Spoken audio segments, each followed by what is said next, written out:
Incompatibilité photomaternelle. On parle d'incompatibilité photomaternelle lorsque la mère est de rhésus négatif et le fœtus de rhésus positif. Mais c'est quoi le facteur rhésus? Donc le facteur rhésus est défini par la présence ou l'absence de l'antigène D. Donc les personnes qui sont de rhésus positif ont l'antigène D au sein de leur globule rouge. Alors que les personnes de rhésus négatif n'ont pas l'antigène D dans leur globule rouge. Ce qui fait que ces personnes rhésus négatifs vont percevoir l'antigène D comme un danger. Donc ici, le fœtus qui se trouve dans l'organisme de la mère a quelque chose que l'organisme de la mère ne reconnaît pas. Donc il s'agit de l'antigène D. Maintenant, qu'est-ce qui se passe? Au cours d'une première grossesse, lors d'un passage accidentel d'hémorragie fœtale dans la circulation maternelle, parce que aussi le sang maternel et le sang fœtal ne se mélangent pas. Mais dans des cas rares, il arrive qu'il y ait un passage spontané d'hémorragie fœtale dans la circulation maternelle et ce risque est de 4% au premier trimestre, 12% au deuxième trimestre et 45% au troisième trimestre. Donc vous voyez que le risque est élevé. C'est pourquoi l'immunoprophylaxie, c'est-à-dire injection systématique de sérum anti-D à toutes les femmes qui sont de rhésus négatif et systématique. Donc d'après les recommandations de l'OMS, il y a une injection systématique de sérum anti-D au 7e mois chez les femmes de rhésus négatif.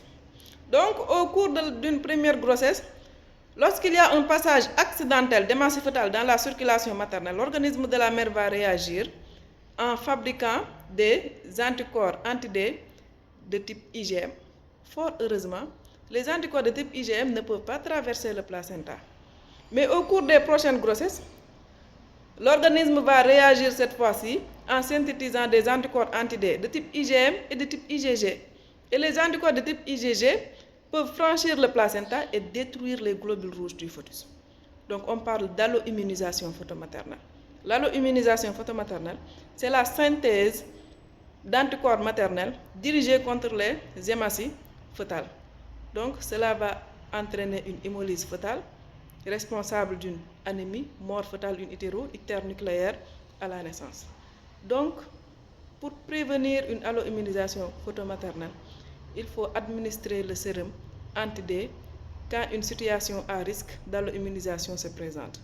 Donc, le sérum anti-D, comment est-ce qu'il réagit? C'est quoi le mécanisme d'action? En fait, le sérum anti-D élimine rapidement les hémorragies fœtales qui se trouvent dans la circulation maternelle. Ça, c'est pour éviter toute mise en route d'un processus d'immunisation.